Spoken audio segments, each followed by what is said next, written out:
Hello, everyone. So I just finished watching the first episode of She-Hulk: Attorney at Law on Disney Plus. This is, of course, a MCU new Marvel show that is taking place within Phase 4 of the MCU. This show is taking place what seems like a few years after Endgame, and the first episode comes in about 35 minutes long. There is going to be 9 episodes total, so I'm doing my episode 1 review, and then, of course, when the season's over, I'll do my review for all of Season 1. So yes, without further ado, let me get into my review for She-Hulk: Attorney at Law. So of course, this show follows Jennifer Walters. She is Bruce Banner's cousin.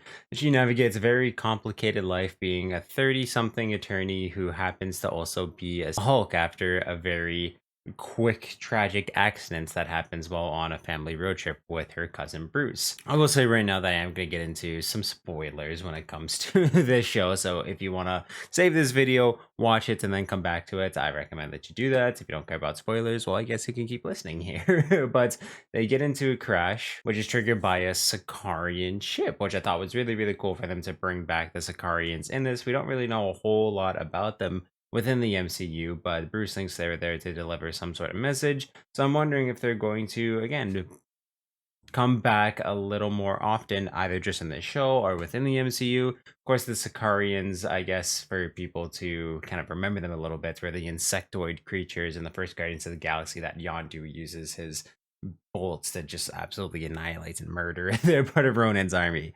But yeah, it's nice to see the Sicarians back. But in the accident, Bruce bleeds on Jennifer into an open wound that she has from, of course, the accident, and it gives her gamma radiation, but she is able to control it really, really well right off the bat. Her cells help Bruce heal his arm, so yeah, no longer is Bruce's arm affected by the damage that was done in Endgame. He is, again, just fully able to Hulk out on his own. He's created a device to kind of help him manage his rage a little bit more, but this is, of course, too healed with his DNA merging a little bit with Jennifer's.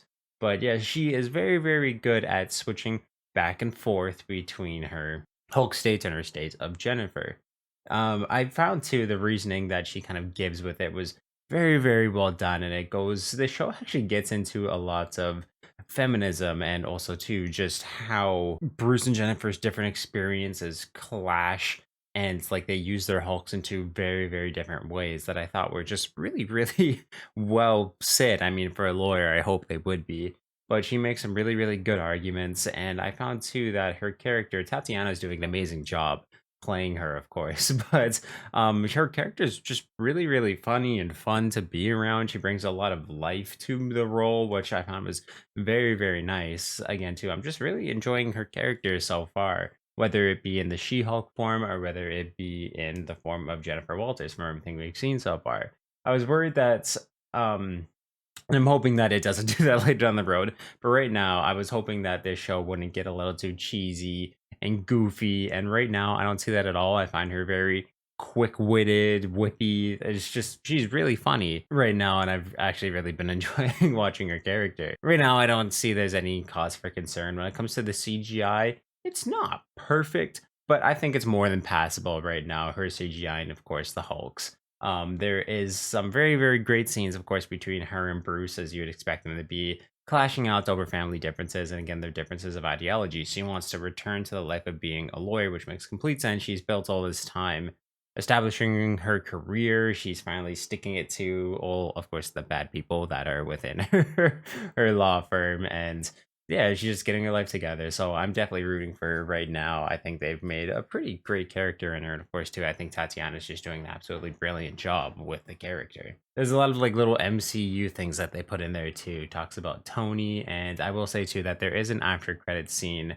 that answers a very important question about Steve Rogers within the MCU. So definitely stick around for that. It's like 15 seconds long. But yeah, no, I am finding Jennifer Walters' character very, very fun. And I do think, too, that it seems like this show is going to go down kind of a week-to-week episode where she defends a super-powered client or tries to persecute one down the line. But just kind of, I don't want to say like monster of the week, but trial of the week, where she has to balance using her powers or sticking to the law. And I feel like that's going to be a really, really good dynamic. And I feel too that's where Daredevil is going to fit in very, very well when he comes into the series. So I'm very much looking forward to that.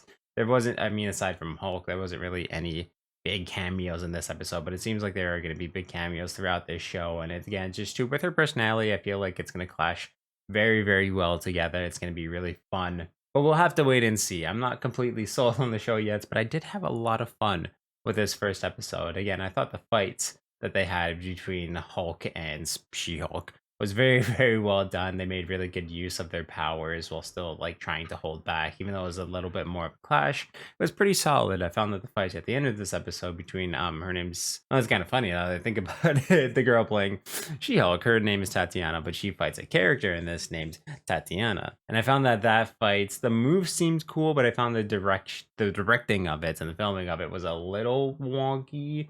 But there was just one weird cut before she throws a punch that again just didn't really land to me. But again, I am quite enjoying this show. I found the fourth wall breaking fits. It does it in kind of a funny way where everyone else can, well, again, just like Deadpool, where everyone else can hear her say these things, but she's trying to play it off where like, oh no, I said nothing. Where again, like Deadpool just doesn't care at all. He just keeps quoting it. So it's gonna be interesting to see again how that evolves. Her fourth wall breaking evolves throughout the show. But I mean, I've read the comics. I know how it fits within the MCU, things like that. So I feel like it might throw some people off, but I found they were funny. The clips were good. You're not fully sold on where this show is going to go. I feel like the next two episodes are really going to set that up for the show moving forward. But again, I did really enjoy this. And with everything taken together, I'm going to have to give She-Hulk Attorney at Law, the first episode, a 7.5 out of 10. I had a lot of fun with it. And again, too, I just really like the dynamic between Bruce and Jennifer here. And I feel like it's just going to grow throughout the series. I hope we do get to see more of him down the line. I'm certain we will. But again, too, with kind of what they've teased coming with Wong and Abomination and just Charlie Cox's Daredevil returning, I'm very, very hyped to just see where the show goes from here. So, yeah. If you've seen the first episode of She-Hulk, which is on Disney Plus, of course, please let me know what you thought about it in the comments down below. And if you like this review, definitely give it a thumbs up. And you check out everything I do on this channel through the playlist down below, and I'll link some up top here for convenience sake. Thank you for subscribing and turning that little ringer on so you know when I upload new videos. And in the description of this video, and of course my channel bio, there's a link to the Media Mountain, which is my Discord where we talk about movies, video games, comic books, TV, pretty much everything that's awesome in this world. So you can definitely join that amazing community, help make it even more amazing than it is already. And yeah, just awesome, guys. Sky blue eyes, I see a world behind them. No more time sinking into the side.